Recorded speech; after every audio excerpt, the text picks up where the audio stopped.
السلام علیکم دوستو، ویڈیو کو دیکھنے سے پہلے ہمارے اس چینل کو سبسکرائب کر لیں اور نیچے موجود بیل آئیکن کو بھی ضرور کلک کر لیں تاکہ ہماری ویڈیوز آپ کے پاس بر وقت پہنچتی رہیں۔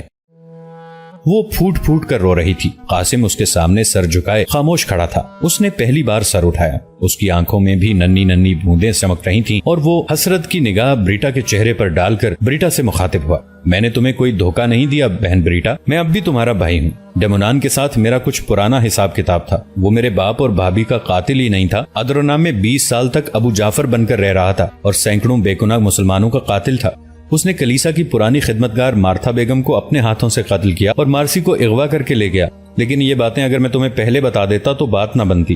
میرے کردار کی وجہ سے مسلمانوں کو کچھ مت کہو۔ میں وہی مسلمان ہوں جو بوسنیا کی گلی میں تمہاری کراہیں سن کر بر وقت تمہاری مدد کو پہنچا تھا۔ ہاں، میں وہی شخص ہوں۔ اور میں تمہیں یہ بھی بتا دوں کہ اس وقت تمہاری سہیلی ماریا میری بھائی کی بیوی ہے اور اس کا نام مریم ہے، اور تمہاری بوسنیائی شہزادی میری بیوی ہے اور اس کا نام ہومیرا ہے۔ تمہارے باٹا کوزین کا نام اب عباس ہے۔ میں تو تمہیں اسی روز سے بہن بنا چکا ہوں جبکہ تم نے چند دن پہلے مجھے بھائی کہا ہے۔ اب تم بتاؤ، کیا میں نے تمہیں دھوکہ دیا ہے؟ بریٹا پر سکتہ طاری ہو گیا۔ وہ ہکی بکی رہ گئی، اس کا منہ کھلے کا کھلا رہ گیا تھا۔ قاسم نے مریم، عباس اور شہزادی ہومیرا کا حوالہ دے کر بریٹا کو سچ مچ استعجاب کے سمندر میں غرق کر دیا تھا۔ جس مسلمان نوجوان کو وہ گزشتہ 7 سال سے سوتے جاگتے اٹھتے بیٹھتے دعائیں دیتی آئی تھی، وہ یہی تو تھا۔ قاسم اگر اس دن نہ ہوتا تو بریٹا کی زندگی بچتی، نہ اس کے بچے کی۔ خود بریٹا اور رومیل نے اپنے بیٹے کا نام اسی واقعے کی نسبت سے رکھا ہوا تھا۔ وہ سلطان مراد کی بجائے اپنے بیٹے کو سالٹن کہہ کر پکارتے تھے۔ یہ بھی تو سلطان کا ہی بگڑا ہوا لفظ تھا۔ بریٹا کی آنکھیں آخری حد تک کھلی ہوئی تھیں اور وہ پلکیں جھپکنا بھی بھول چکی تھی۔ قاسم گزشتہ کئی روز سے اس کے ساتھ تھا لیکن وہ اسے پہچان نہ سکی۔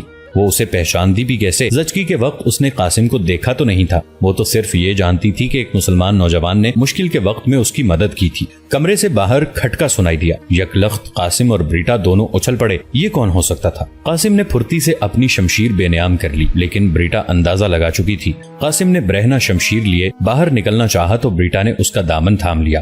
بھیا، باہر مت جاؤ، لگتا ہے رومیل نے ہماری باتیں سن لی ہیں۔ تلوار واپس نیام میں رکھ دو، رومیل تمہارا دشمن نہیں۔ قاسم نے رومیل کا نام سنا تو اس کے اعصاب ڈھیلے پڑ گئے۔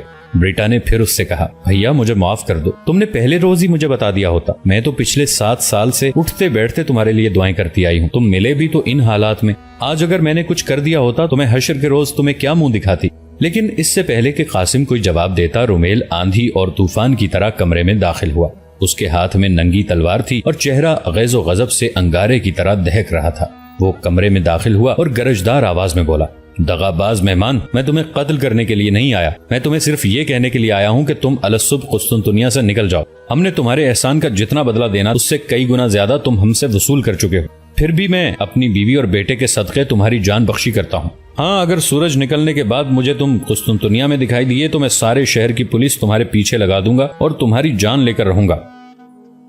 قاسم کے ہاتھ میں بھی تلوار برہنہ تھی لیکن قاسم نے اپنی تلوار کا رخ زمین کی طرف کر دیا اور حسرت ناک نگاہوں سے بریٹا کی جانب دیکھا۔ بریٹا کے چہرے پر بلا کی اداسی تھی۔ آج قدرت نے اسے بے پناہ دردناک منظر کا حصہ بنا دیا تھا۔ وہ ہر دونوں صورتوں میں تکلیف جھیل رہی تھی۔ رومیل قاسم کو رسوا کر کے نکال رہا تھا لیکن بریٹا تو در حقیقت اپنے بھائی کو آج ملی تھی۔ یہ معلوم ہونے کے بعد کہ قاسم وہی شخص ہے جس نے بوسنیا میں بریٹا کی جان بچائی تھی، بریٹا کی قاسم کے ساتھ تمام ناراضگی جاتی رہی۔ لیکن اب وہ کیا کرتی؟ ایک طرف خامند تھا اور دوسری طرف محسن۔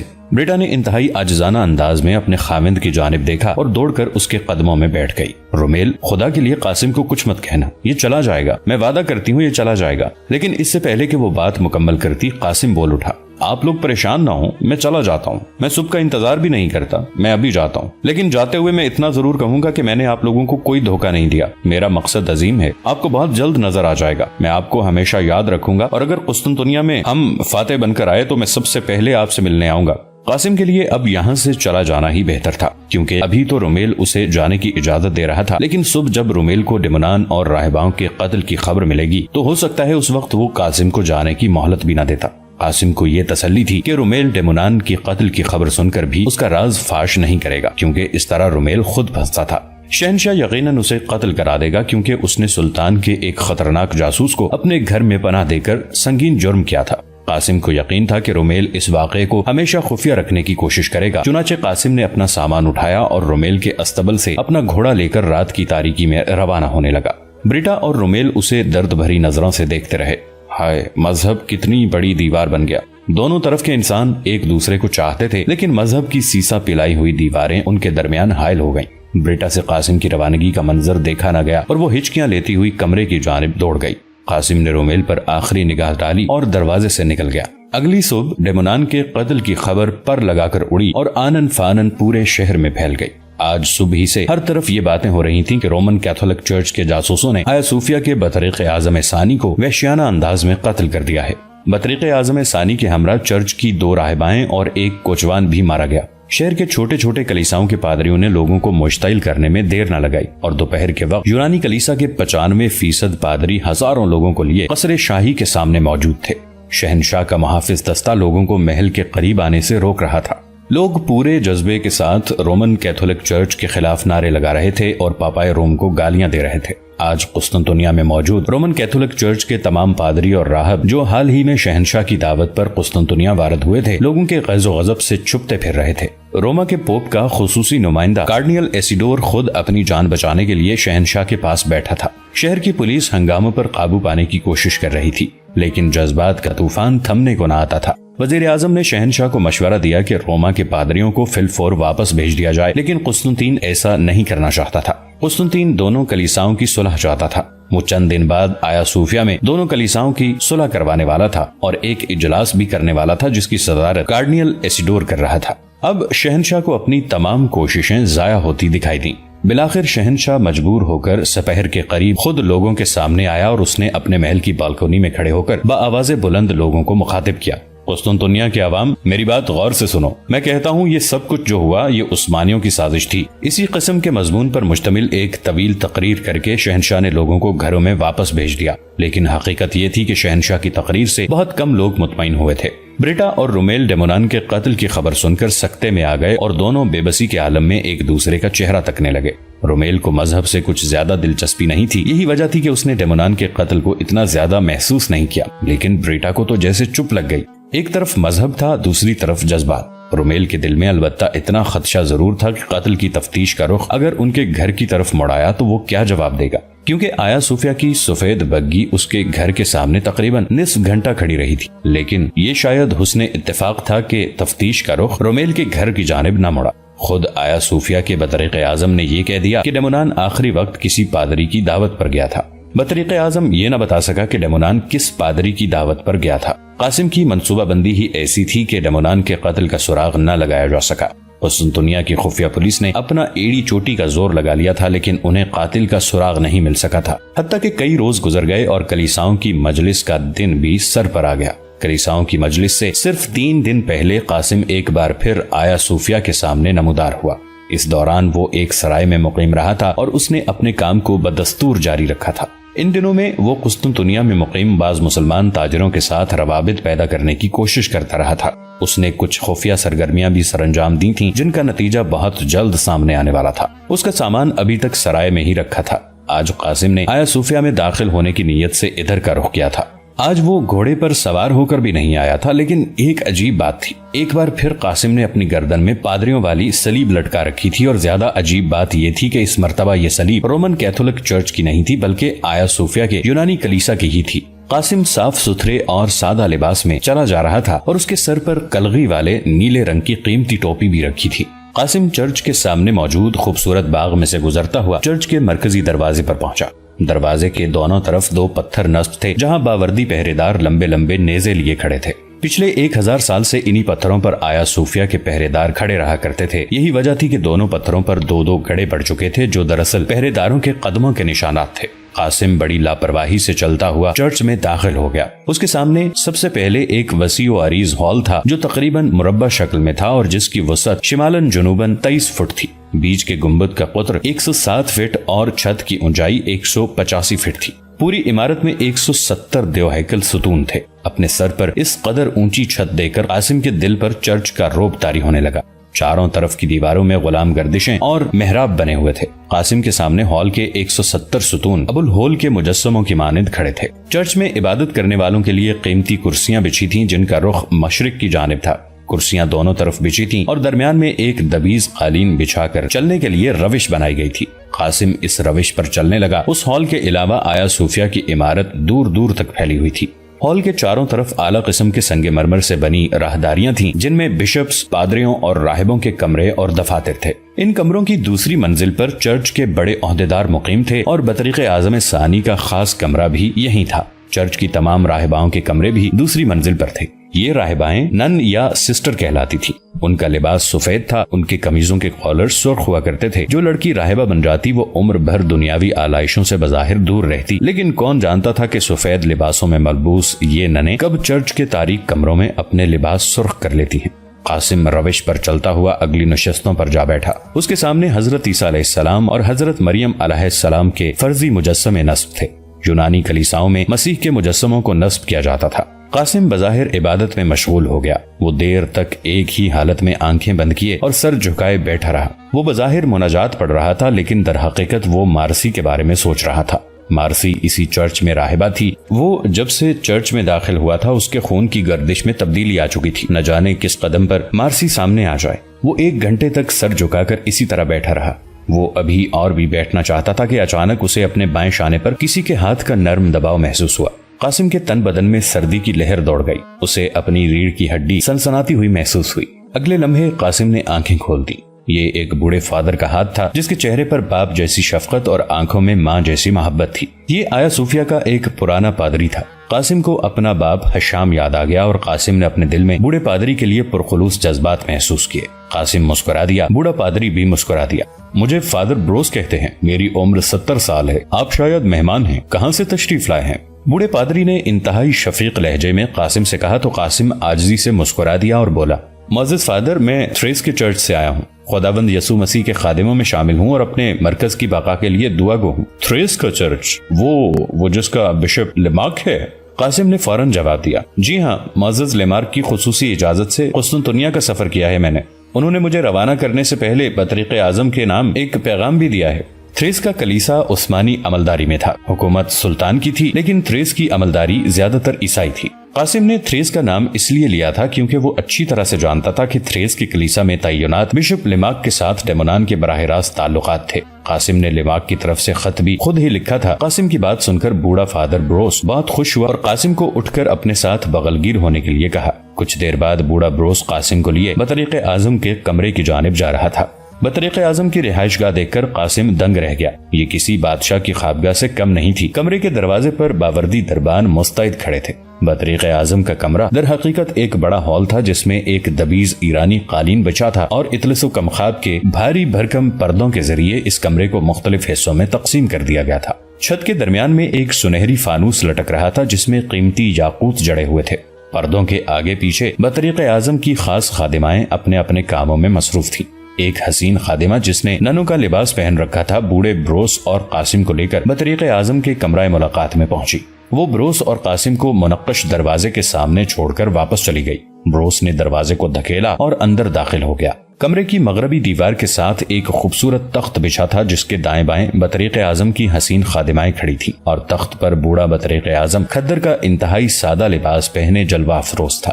بطریق اعظم کے جسم پر سادہ لباس راہبانہ فقر کو ظاہر کرتا تھا۔ بطریق اعظم نے قاسم اور بروس کو بیٹھنے کا اشارہ کیا۔ قاسم اور بروس بطریق اعظم کے سامنے بچھی آرام دہ کرسیوں پر بیٹھ گئے۔ تب بطریق اعظم نے بروس سے سوال کیا، کیا بات ہے بروس، کیسے آنا ہوا اور یہ تمہارے ساتھ مہمان کون ہیں؟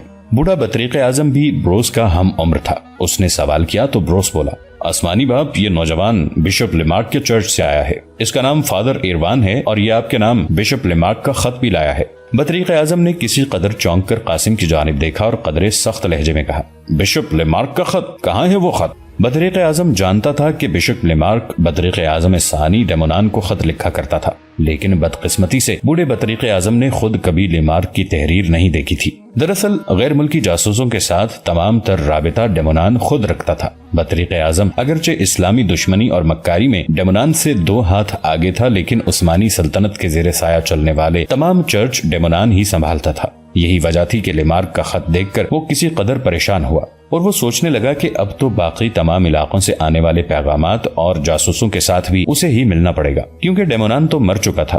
بطریق اعظم کو یہ کام مشکل محسوس ہوا۔ بہرحال اس نے بشپ لیمارک کا خط کھولا اور پڑھنے لگا۔ لکھا تھا، عزت مآب مقدس باپ جناب سربراہ کلیسا ہائے قسطنطنیہ بطریق اعظم آیا صوفیہ کے نام بشپ برائے کلیسا ہے تھریسو گرد و نواح کی جانب سے ہولی فادر، یہ نوجوان فادر ایرون آپ کی خدمت میں حاضر ہے۔ معزز بطریق ڈیمونان کی شہادت کے بعد میں نے پورے غور و فکر کے بعد یہ فیصلہ کیا ہے کہ اس نوجوان ایرون کی آیا صوفیہ کو شدید ضرورت ہے۔ ایرون میرے ہاتھوں میں پل کر جوان ہوا ہے اور میں اس کی طرف سے ہر طرح کی ذمہ داری اٹھانے کے لیے تیار ہوں۔ فادر ایرون گوناگون صلاحیتوں کا مالک نوجوان ہے جو آپ کے زیر سایہ رہ کر دی ہولی چرچ کے لیے توقع سے زیادہ مفید ثابت ہو سکتا ہے۔ مناجات میں دعاؤں کی درخواست، فقط بشپ کلیسا ہائے تھریس لیمارک۔ بطریق اعظم جوں جوں خط پڑھتا گیا اس کے چہرے کی لکیروں میں اضافہ ہوتا گیا اور خط پڑھ کر اس نے خط کے اختتام پر لگی مہر کو بڑے غور سے دیکھا۔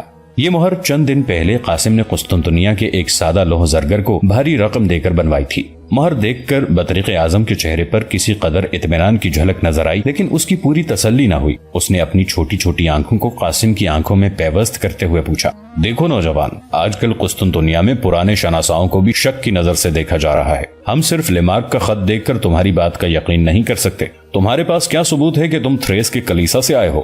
قاسم نے کھڑے ہو کر اور تعظیم کی حالت میں آگے کی طرف جھک کر بطریق اعظم کی خدمت میں عرض کی، مقدس باپ، آپ نے بجا فرمایا۔ میرے پاس اس پریشانی کا حل یہ ہے کہ آپ مجھے آیا صوفیہ کے تہ خانے میں قید کر لیں اور اس دوران اپنا ایلچی بھیج کر تھریس کے چرچ سے تصدیق کرا لیں۔ میں حرف شکایت زبان پر نہیں لاؤں گا۔ بطریق اعظم نے قاسم کو تحسین آمیز نظروں سے دیکھا، لیکن اس مکار بوڑھے کی تسلی ہونے میں ابھی بھی گنجائش باقی تھی۔ چنانچہ اس نے فوراً کہا، یہی طریقہ بالکل ٹھیک ہے، ہم تمہیں لیمارک سے تصدیق تک آیا صوفیہ کے قید خانے میں پابندے سلاسل رکھیں گے۔ وہ قاسم کا رد عمل دیکھنا چاہتا تھا، لیکن قاسم کوئی معمولی جاسوس تو نہیں تھا کہ بطریق اعظم کی چال میں آ جائے۔ قاسم نے اپنے چہرے کو سپاٹ رکھا۔ بطریق اعظم نے تو یہاں تک کہہ دیا کہ مسلح دربانوں کو قاسم کی گرفتاری کے لیے اندر بھی بلا لیا، لیکن جب قاسم ٹس سے مس نہ ہوا تو بوڑھا بطریق اعظم پہلی مرتبہ ہنس دیا اور دربانوں کو واپس جانے کا اشارہ کیا۔ اب وہ قاسم سے مخاطب ہوا تو اس کا لہجہ نرم تھا۔ نہیں، ہم تمہیں گرفتار نہیں کرتے، تمہیں اگر لیمارک نے بھیجا ہے تو یقیناً قسطنطنیہ کی بہتری کے لیے بھیجا ہوگا۔ اچھا ہوا تم آ گئے۔ عثمانی سلطنت میں موجود ہمارے سینکڑوں جاسوسوں کا انچارج ڈیمونان تھا۔ اب ہمارے لیے یہ مشکل ہے کہ ہم عثمانی سلطنتوں میں اپنے جاسوسی کے نظام کو سنبھال سکیں۔ تم اگرچہ ابھی صرف فادر ہو اور ڈیمونان کا عہدہ نہیں سنبھال سکتے، لیکن تم ہمارے براہ راست ماتحت رہ کر عثمانی سلطنت میں موجود جاسوسوں کا کام نمٹانے میں ہماری مدد تو کر سکتے ہو۔ چنانچہ میں تمہیں اپنا مشیر برائے خارجہ مقرر کرتا ہوں۔ 3 روز بعد یہاں دونوں کلیساؤں کی مجلس منعقد ہونے والی ہے۔ ایسے موقع پر اگر مشرقی کلیساؤں کی بات چل نکلی تو مجھے تمہارے مشورے کی ضرورت پڑے گی۔ کیا تم اپنے آپ کو اس کام کے لیے تیار پاتے ہو؟ قاسم کے دل میں خوشی سے لڈو پھوٹ رہے تھے۔ اسے بالکل بھی توقع نہیں تھی کہ اسے اتنے اہم کام پر مامور کیا جائے گا۔ وہ تو چاہتا ہی یہی تھا کہ کسی طرح دونوں فرقوں کی مجلس کو سبوتاژ کر سکے۔ چنانچہ قاسم نے فوراً جواب دیا، جی مقدس باپ، میں آپ کو ابھی بتا سکتا ہوں کہ ایڈریانوپل، تھریس، سربیا، بوسنیا اور البانیہ کے علاوہ ساحل اناتولیا کے ساتھ ساتھ دی ہولی آرتھوڈاکس کے ماتحت 400 سے زائد چرچ ہیں، جن کا براہ راست تمام نظام آیا صوفیہ کے ماتحت چلتا ہے، اور اس پورے علاقے کو صرف 4 یونانی الاصل بشپ سنبھالتے ہیں۔ مزید ایک چرچ کا حال لے کر تمام معلومات میں آپ کے گوش گزار کر سکتا ہوں۔ اس کے علاوہ سلطان محمد اور مسلمانوں کے بارے میں بھی میرے پاس خاطر خواہ معلومات ہیں۔ جہاں تک تعلیمات جاننے کا تعلق ہے تو خداوند کے کرم سے میں ان میں سے کسی سے بھی پیچھے نہیں رہوں گا۔ قاسم نے بڑی تفصیل کے ساتھ بطریق اعظم کو جواب دیا اور پہلی بار بطریق اعظم کے چہرے پر مکمل اطمینان کی جھلک نظر آئی۔ یہ قاسم کی خوش نصیبی تھی کہ مجلس کے انعقاد کے 3 روز قبل قاسم اتنی بڑی مہم سر کرنے میں کامیاب ہو گیا۔ اب اسے پورے اعتماد اور احتیاط کے ساتھ اپنا منصب سنبھالنا تھا۔ اس کے دل میں صرف ایک ہی خلش تھی کہ ابھی تک اس کی بےتاب آنکھوں کے سامنے مارسی کا چہرہ نہیں آ سکا تھا، لیکن اس نے بے صبری نہ کی اور اس وقت کا انتظار کرنے لگا جب 7 سال کی جدائی کے بعد وہ اپنی مارسی کی موٹی موٹی آنکھوں کو پھر دیکھ سکے گا۔ قاسم خیالات میں گم تھا کہ بطریق اعظم کی آواز سنائی دی، ٹھیک ہے میرے پیارے ایرون، ہم اپنی رہائش گاہ کے نزدیک ہی تمہارے لیے کمرے کا بندوبست کر دیتے ہیں۔ تم آج سے تمام پیغامات کے نگران ہو۔ تم فوری طور پر اپنا کام شروع کر دو تاکہ ہم رومن کیتھولک فرقے والوں کے سامنے بھرپور معلومات اور پوری شان و شوکت سے مجلس میں بیٹھ سکیں۔ اچانک بوڑھے بروس نے بطریق اعظم سے سوال کیا، مقدس باپ، کیا اس مجلس میں شہنشاہ قسطنطنیہ بھی شریک ہوں گے؟ ہاں، شہنشاہ 3 روز بعد آیا صوفیہ آئے گا، لیکن مجھے رومی کارڈینل کی زیر صدارت بیٹھنے میں اپنی توہین محسوس ہوتی ہے، اس لیے میں نے سوچا ہے کہ میں شہنشاہ سے صدارت کے مسئلے پر بات کروں گا۔ قاسم کے دل میں خوشی کا دیا جلا، گویا نفرت کی زمین تو پہلے سے تیار تھی، قاسم نے صرف فصل کاٹنا تھی۔ دوستو، آج کے لیے اتنا ہی۔ اسی کہانی کی اگلی قسط کے ساتھ بہت جلد آپ کی خدمت میں حاضر ہوں گے۔ نیچے کامنٹ سیکشن میں اپنی رائے کا اظہار ضرور کیجیے گا۔ ہمارے اس چینل کو سبسکرائب کر کے نیچے موجود بیل آئیکن کو بھی ضرور کلک کیجیے گا۔ اگلی ملاقات تک کے لیے ہمارا اور آپ کا اللہ نگہبان۔